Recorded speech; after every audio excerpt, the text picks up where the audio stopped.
نحمده ونصلي على رسوله الكريم اما بعد فاعوذ باللہ من الشیطان الرجیم بسم اللہ الرحمن الرحیم۔ ناظرین کرام، آج ہم بات کریں گے غزوہ بدر کے حوالے سے۔ غزوہ بدر کا واقعہ کون سی ہجری میں، کون سے مہینے میں اور کون سے دن پیش آیا؟ غزوہ بدر سن 2 ہجری میں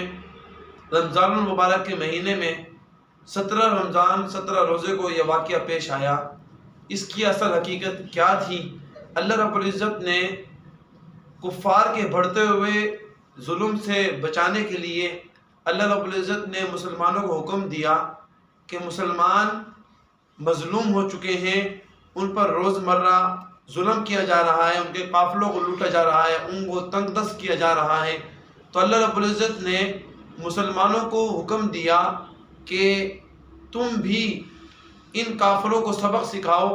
تاکہ ان کا ظلم تم سے ہٹ جائے۔ تو اللہ رب العزت نے مسلمانوں کو حکم دیا کہ مسلمان ان کے سینہ بسینہ لڑیں، ان سے لڑیں اور ان کو نیست و نابود اور شکست دیں۔ تو اللہ رب العزت نے مسلمانوں کو جب حکم دیا، اور اللہ رب العزت چاہتے تو پہلے بھی ظالم کو ختم کر سکتے تھے، لیکن اللہ رب العزت نے مسلمانوں کو یہ بتا دیا کہ تمہارا کام ہے کوشش کرنا اور فتح دلانا، کامیابی دلانا، یہ میرا کام ہے۔ تو اللہ رب العزت نے مسلمانوں کو جن کفار کے مقابلے میں میدان میں آنے کا حکم دیا اور جنگ لڑنے کا حکم دیا، اللہ رب العزت کو تعداد بھی معلوم تھی، اور اللہ رب العزت یہ بھی جانتے تھے کہ یہ نہتے مسلمان جو اس وقت ان کے پاس کچھ ساز و سامان نہیں ہے، یہ کچھ بھی نہیں کر سکتے، لیکن اللہ رب العزت ان کے یقین کو، ان کے بھروسے کو دیکھنا چاہتے تھے۔ اللہ رب العزت نے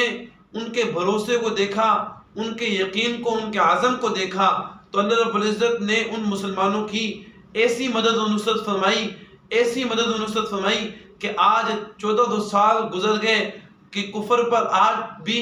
وہ ایسی ضرب لگی ہے کہ کفر آج تک بھی وہ یاد رکھتا ہے۔ تو ناظرین اکرام، اللہ رب العزت نے جب مسلمانوں کو حکم دیا اور مسلمان جب ان کے مقابلے میں گئے تو مسلمانوں کی تعداد 313 تھی، اور مسلمانوں کی تعداد سے 3 گنا بڑھ کر کفار کی تعداد 1000 پر مشتمل تھی۔ لیکن اللہ رب العزت نے کفار کی ان ساز و سامان سے لاپرواہی کرتے ہوئے کہ بھئی اللہ رب العزت کو کوئی پرواہ ہی نہیں تھی کہ بھئی یہ جو بھلے کتنے بھی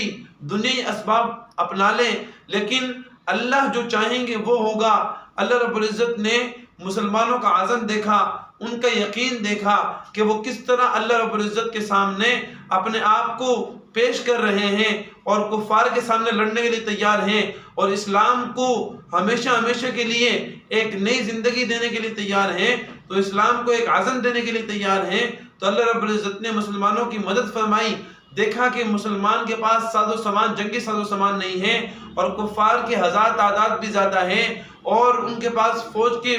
سپاہی بھی زیادہ ہیں، اور ان کے پاس جنگی ساز و سامان بھی زیادہ ہیں، لیکن اللہ رب العزت نے جب ان مسلمانوں کو دیکھا کہ ان کے پاس کچھ بھی نہیں ہے، تو اللہ رب العزت نے مسلمانوں کی مدد فرمائی، اور ایسی غیبی مدد فرمائی کہ کفار کو اپنی فتح نظر آ رہی تھی، اور کفار بڑے خوش ہو رہے تھے۔ ان کی اس خوشی کو غمی میں تبدیل کیا، ان کی فتح کو شکست میں تبدیل کر کر اور بتا دیا کہ جس کے ذات، جو شخص اللہ کی ذات پر یقین کر لیتا ہے اور جو اللہ کی ذات کو اپنا رب مان لیتا ہے اور اللہ کی ذات پہ یقین کر نکل لیتا ہے، اللہ پاک اس کی ایسی مدد فرماتے ہیں جس طرح غزوہ بدر میں اللہ رب العزت نے مسلمانوں کی مدد فرمائی، اور آنے والے امتیوں کو سبق دے دیا کہ آج اگر ہم کفار غالب ہے، وہ اسی لیے غالب ہے کہ ہم عزم نہیں کرتے، ہم اللہ پہ یقین نہیں کرتے، ہم اسبابوں کو اپناتے ہیں، اسبابوں کے اوپر اپنا ذہن لگا کے بیٹھے ہوئے ہیں۔ اسباب تو ہیں، لیکن اسباب کے ساتھ یقین اللہ کی ذات پہ ہونا چاہیے کہ جو بھی اسباب ہیں وہ اللہ کی ذات کے حکم کی وجہ سے ہمارے لیے فائدہ مند یا نقصان مند ہے۔ اگر آج ہم بھی اسی طرح جہاد کے لیے نکل جائیں اور اللہ پر یقین رکھیں اور دنیا کے اسباب کو چھوڑ دیں تو اللہ پاک ہماری اسی طرح مدد فرمائے گا جس طرح کے بدر کے میدان کے اندر مسلمانوں کی مدد فرما کر کفار کو نیست و نابود کیا تھا۔ تو آج کی یہ ویڈیو آپ کو ہماری اچھی لگی ہوگی، ہمارے اس ویڈیو کو لائک کریں، سبسکرائب کریں اور شیئر کریں۔ السلام علیکم ورحمۃ اللہ وبرکاتہ۔ ملتے ہیں نیکسٹ ویڈیو میں۔ دیکھتے رہیے ہمارا ضرب ادب چینل۔ السلام علیکم۔